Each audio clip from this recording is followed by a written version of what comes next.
Hey everyone, Tactics here, and today marks the end of the first week of Mythic Plus testing for War Within Season 1, so I wanted to talk a bit about the new affixes, the dungeons themselves, and just general design philosophy in Mythic Plus, and kind of give my thoughts after having played with all 4 of the new affixes and in all 8 of the Season 1 dungeons over weekend. So let's just get right into it. And to start, let's talk philosophy, where, at least based on this first testing session, it does feel a little bit like Blizzard missed the mark here and failed to learn some of the lessons of Dragonflight, at least when it comes to trash design specifically. I don't want to be too doomer here because it is literally the first weekend of testing, and this is what testing is for.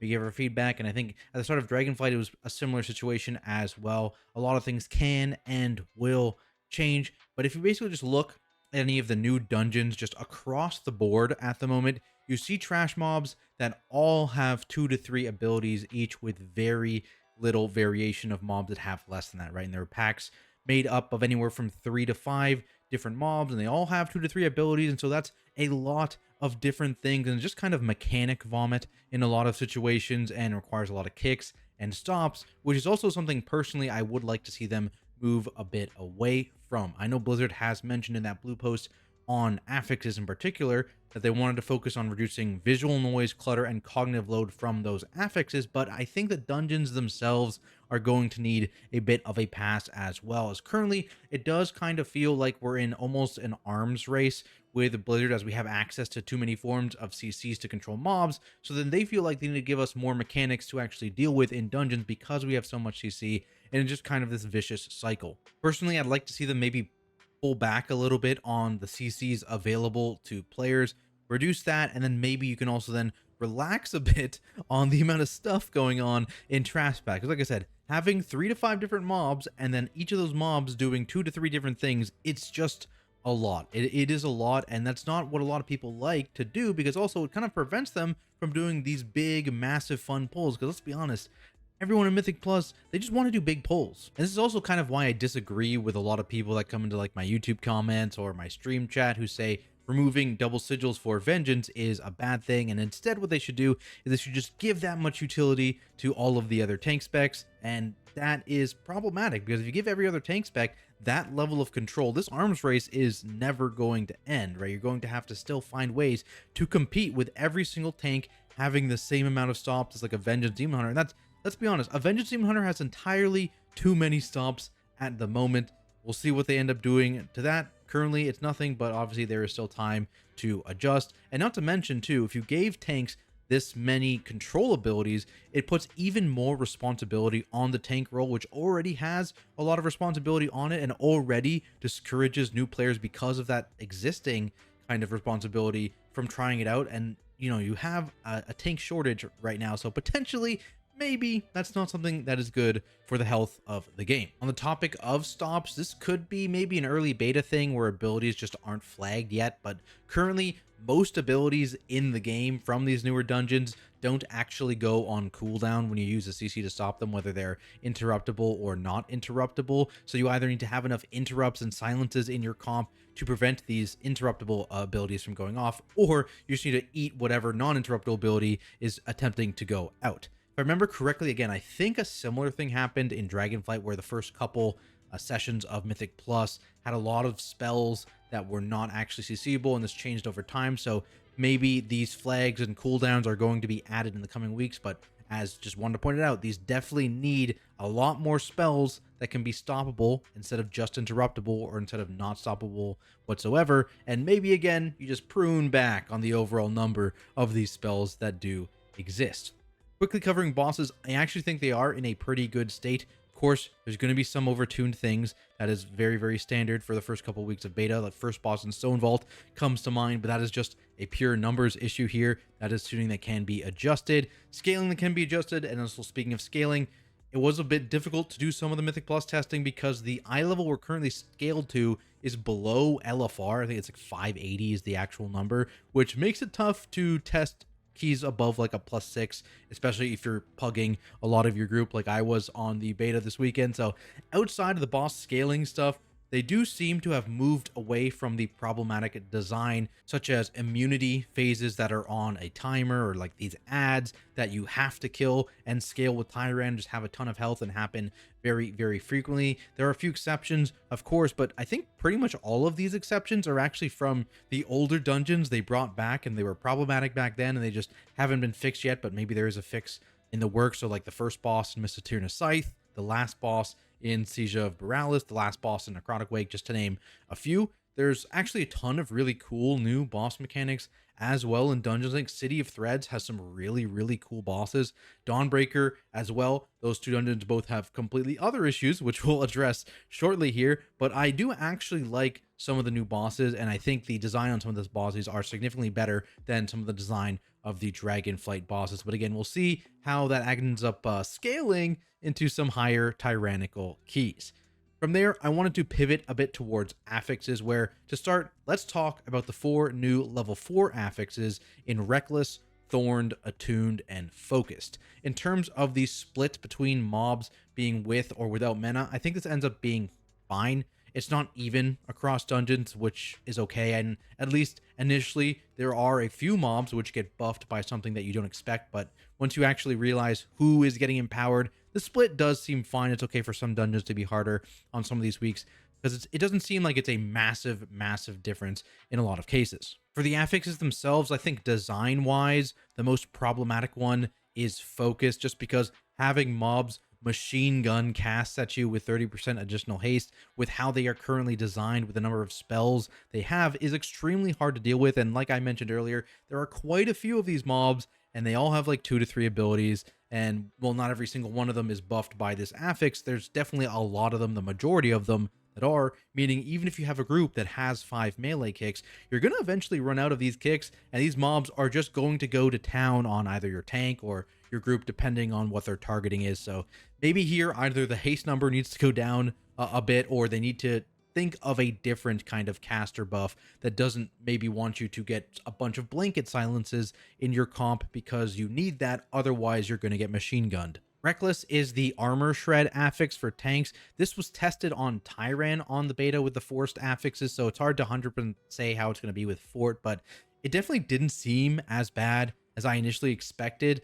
Being down 20% armor on specific mobs, and not all these mobs are necessarily tank buster mobs either. Some of them are, of course, but not all of them. Also, of course, scaling into higher keys, it's going to be a different story entirely. But for the vast majority of tanks, if you're not doing super high keys, right, if you're going up to the +10 for your portals or whatever, and you're going to have better gear than we had during testing, I don't know if you will actually notice this affix at all, which is definitely a good thing for tanks. It doesn't feel overly punishing in that sense. If you're pushing for title, it's a different story, but again, not sure that should be the actual focus of this affix, so it kind of seems okay. Thorned had some numbers issues with it, which I think is easy to fix. They were absolutely nuking daunt classes and pet classes, I believe, just with the number of damage instances they had. And so if you just put a bit of an ICD on that, and maybe you also give it a light damage nerf, because outside of those classes it still was the highest damage taken, it's probably going to be fine. Just a couple slight adjustments there. Attuned has a similar problem with the mob design as Focus did. This is just a 20% bigger hit as opposed to the 30% haste. But again, with there being so many casters and so many different spells they have, it just makes it that much more punishing to miss even a single cast. Makes a lot of these spam casters, again, feel pretty bad to pull if you're lacking on kicks or AoE silences or that kind of thing. Because again, if you let a single cast go off, even on a 10, if it's like a fortified, that can actually be a one-shot. Again, during testing, we had LFR gear. We were getting 75-80% of your health taken away by an empowered hit on like a +4. So that's to give you some perspective. This will make mobs hit quite hard, which isn't necessarily bad, but again, it just kind of feels worse because of what they've chosen to do with trash design. That being said, with some adjustments to mob design to help alleviate the issues with specifically Attuned and Focus, and then some of those other changes I mentioned for something like Thorn, I don't actually think these affixes are as bad as initially expected, and I actually would not mind a season with them to just kind of see how they go. Maybe the positives could be buffed in certain areas for sure, but generally, I think I am okay with giving these a go.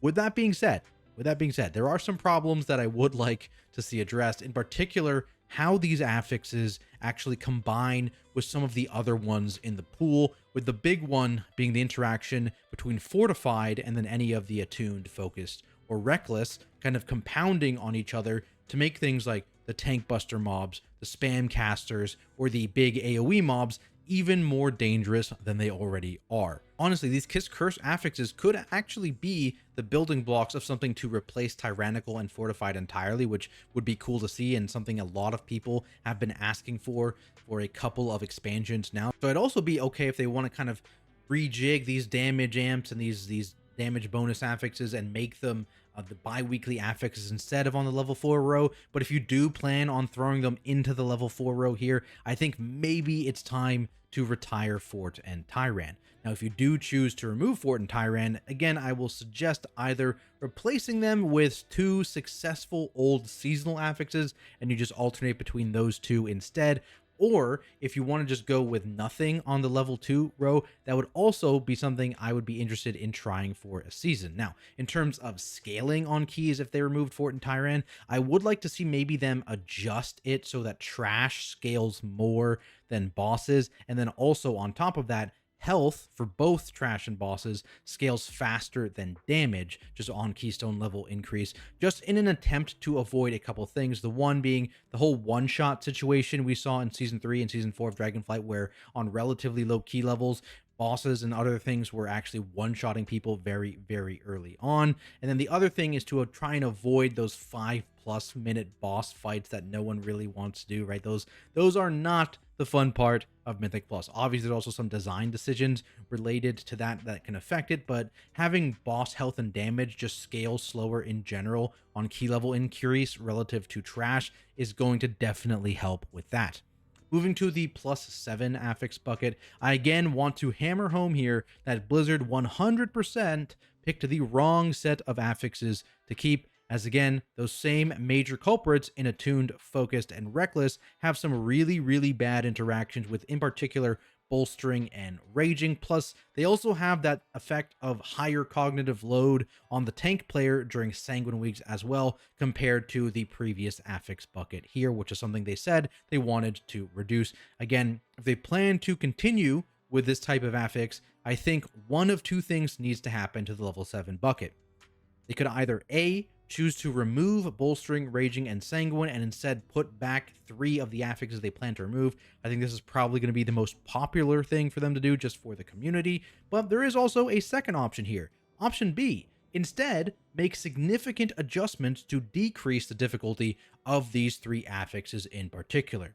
What are those adjustments, you might ask? Well, lucky for you, I have some suggestions. Sanguine has for a long time been an extremely punishing affix on your timer, as well there is counterplay if you ever did make a mistake around like a boss or a lieutenant mob. You just lost so much time by having them heal up. So what if instead of healing mobs that stood in Sanguine, it instead gave them a large damage reduction?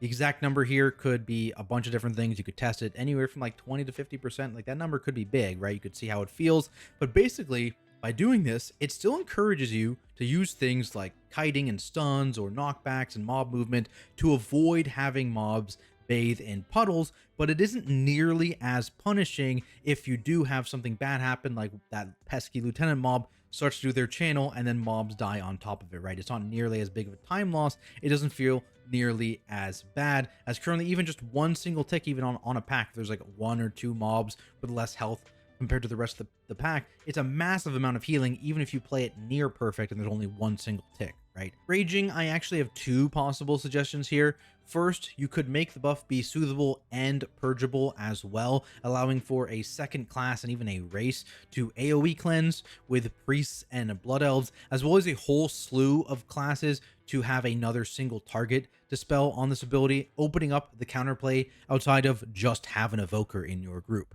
Alternatively, another great idea that I've heard is to have the Raging be a buff on the mob that is consumed when a CC is used on them. So instead of just them generically being immune to CC until dead or soothed, they're only immune until the next CC is cast on them, or 2 or whatever number of CCs you decide for this affix. Again, this would allow for significantly more counterplay against the affix, which is just always good.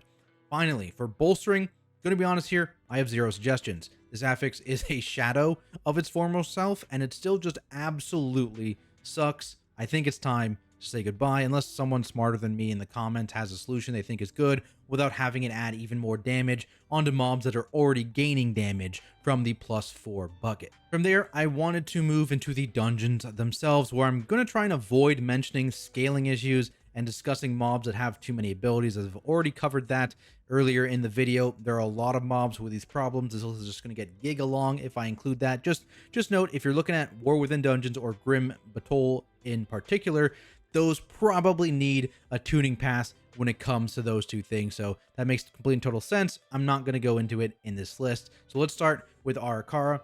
This dungeon, pretty cool. You've got to kill a few mini bosses initially to spawn the first boss. Then you have a couple choices in direction you can move. I hope they balance left and right sides relatively equally here, so you have some actual interesting choices. I will note there is one very, very annoying mob in hulking blood guards. These guys have an AoE called Massive Slam, and basically it's an unavoidable 1-second stun on your entire group, which is very rough on tanks. Where tanking mobs, you get stunned. That is bad for your mitigation. That is very, very bad. So I would like for that unavoidable 1-second stun to be removed. The ability can stay. You can do everything else the ability did. It does not need to be a stun. And that is really my main point on this dungeon. I actually rather did like this dungeon a fair bit. Moving on to City of Threads. This dungeon has probably some of the coolest bosses in Mythic Plus this season. I really, really enjoyed a lot of them. There's also more of these profession type items. I assume the rest of the dungeons do have them. I just didn't notice them, because the one in City of Threads is very obvious. It's the last raid boss of the first tier here. And basically, I think it's like rogues, priests, and engineers, maybe something else as well, can interact with them, and it gives your group a 30-second damage amp, which is kind of cool. And there's a bunch of these throughout the actual dungeon, so you can time getting these and then running into big pulls and doing damage. Maybe they're a bit too impactful right now, hard to say, but they do exist in the first part of the dungeon at least. And then we have the issues. So then we get to the second part of the dungeon, and basically between the first and second boss, there's this big RP hunt where you kill 50% of the health of a mini boss, and then you get turned into a disguise, and you have to dodge patrols, and you have to run around in a circle and kill 4 packs of like 3 mobs of mini bosses to actually trigger another RP event where you can then run across this area again, go talk to that first mini boss guy that you defeated and gave you the disguise, and then that guy runs along and opens up the boss room and then summons the boss. So as you can expect, that takes a long time. There's just way too much RP. It's kind of a Dottie issue, a Dawn of the Infinites. If you guys remember that, there was a ton of RP. I think this, while cool for a Mythic 0 dungeon, it does not belong in Mythic Plus. I have some suggestions. Maybe my biggest suggestion, one, that mini boss right at the bridge that you can fight with literally nothing else, because you can't actually cross the bridge threshold because you don't have a disguise. Just make that guy friendly. Don't make you fight him for like 50 or 40% of his health or whatever it is. And instead, just have this area be open with trash. Have the 4 mobs that you need to hunt already be active. And that allows you to pull them with some of the patrols here. If you want, maybe if you're really feeling crazy, you could do a massive grouping and try and pull these two of the mobs you need to kill together. And then as soon as you actually kill the 4th one, the boss room just opens and the bosses are there. No need for an additional set of RP. And to compensate, reduce the timer, because as you would expect, that takes a long time, and I do think it's built into the timer because this is a 38-minute dungeon timer. This is the longest dungeon timer in Season 1, and if you cut out a bunch of that RP in this one area alone, you could cut minutes off of this timer, and it would be fine, and I think that is exactly what they should do. Compensate by reducing the amount of RP and running around, by also reducing the dungeon timer, and I think that will make players very, very happy. This definitely needs to happen because, like I said, the bosses in here are super cool. Without this weird thing between the first and second boss, this might be my favorite dungeon out of the first season. But with that RP there, it absolutely kills it in Mythic Plus. It is not good. So please, please, please do something about that. Then we get Dawnbreaker. And yeah, this is another dungeon that exists in the pool. It is the dragon riding dungeon, or I guess what is that called now? I don't even remember what it's called now. Basically, there's a lot of flying. There is a similar thing, though, with the kind of City of Threads RP thing where you're doing a lot of waiting on the boat. You're running to the boat. There's almost no trash that actually counts as count in the first part of the dungeon. And then you get on the boat. you're waiting, then you gotta go fly and you kill one pack on one boat, and then you go fly to another boat and kill one singular pack because that's the only thing on that boat. And then, it's like a lot of stuff like that, but it's forced small packs. Like, you don't have the ability to pull big. And then you get to the city area of the dungeon, and the mobs are just so tightly packed together. It is so easy to butt pull. And then again, you butt pull, and there's like 5-6 different mob types in this pool now, all with 2 to 3 different abilities. And it's like, oh, I have no idea what's going on. Oh, I'm dead, right? So it's pretty. The design is, I don't really like it. I'm not sure this one can be saved though. I have a feeling this will be my least favorite dungeon. That being said, I don't really have issues with the boss design itself. The boss design in this place, again, pretty cool. You actually face one of the raid bosses here as the final boss, which is kind of interesting. The boss goes from like 100 to like 60%, I believe, which is a bit of an interesting fight. There's some interesting mechanics on the second boss too, where you want to try and aim an orb as far away as possible to reduce the damage, which is kind of cool with the design of the city. Really cool. The trash in here though, pretty problematic, and I don't know how to fix that.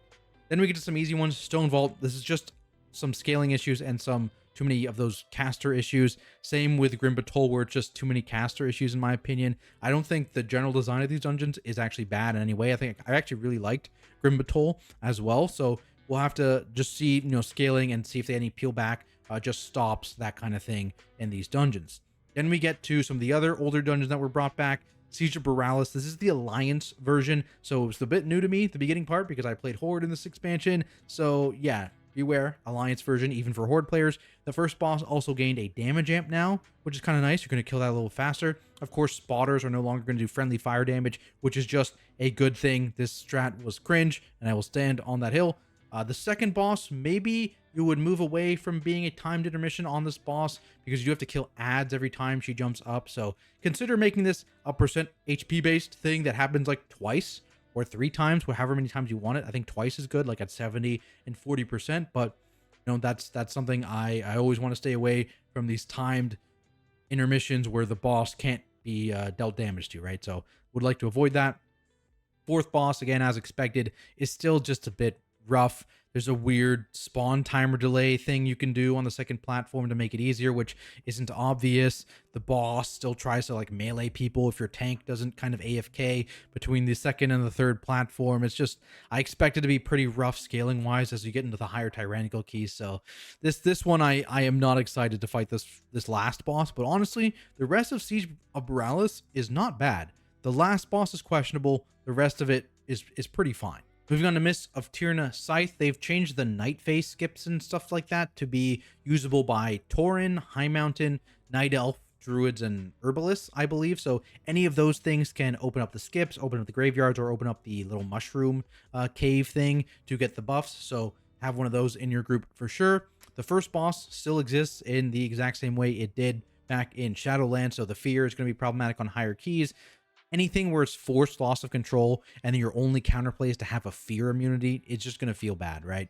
The other thing is, this is one of those problematic bosses where the boss is immune, and then you have this ad that scales with Tyrannical for more health, and then, it just causes problems with massive time losses if you aren't able to burst the boss down within any given damage amp phase. Maybe you need to do something here in terms of drastically reducing the tree health. Maybe you need to buff the amount of the damage amp.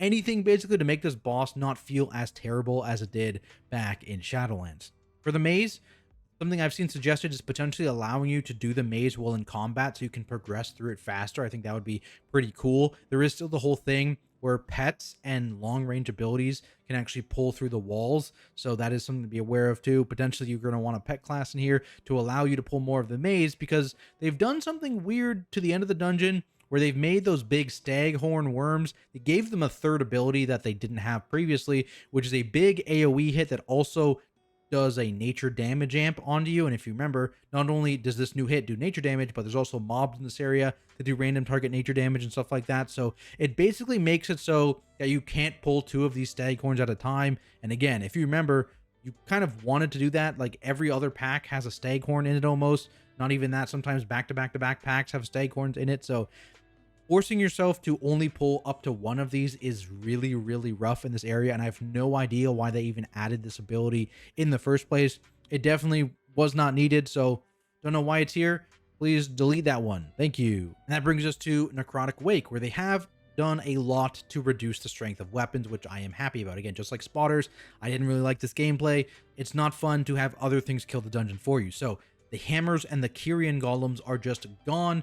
The spear does like 90% reduced initial damage, but it now has a stacking vulnerability, so you can put a bunch of spears onto one boss, and that's likely what the strat's going to be, in my opinion, is you're probably going to rip spears and cooldowns and bloodlust on likely the last boss, if that's still the wall, just to get some extra damage into them. Shield's got a significant buff, actually, so you're no longer channeling it, so you can actually use abilities and stuff while that shield is up, which is really, really nice. And then they've also just changed the spawns because, of course, they removed a bunch of stuff, so they've all kind of rejigged that, so you kind of have to see where the new things are. I did mention the last boss there, and that's another one with some problematic designs. It constantly puts up its own shields and also removes one of your DPS players from the boss field relatively often. So again, potentially consider doing something here to prevent that from being a problem long term in terms of boss design, maybe reducing the health of the mob downstairs, reducing the frequency of pulling players downstairs as well, or just reducing the shield size. Any number of those, combination of those, would definitely help. But there we have it, guys. That is my thoughts on the new affixes and season 1 dungeons after the first week of testing. I would love to hear what you guys think, though. How do you feel about the dungeon pool? Do you have any other suggestions on affixes? Let me know down in the comments below, and make sure you're subscribed for a ton more War Within content, including dungeon, raid, and tank guides, all coming in the near future. As always, I need to give a big thank you to all of my amazing Patreons for their support. I could not do this without you, and I'll see everyone in the next video.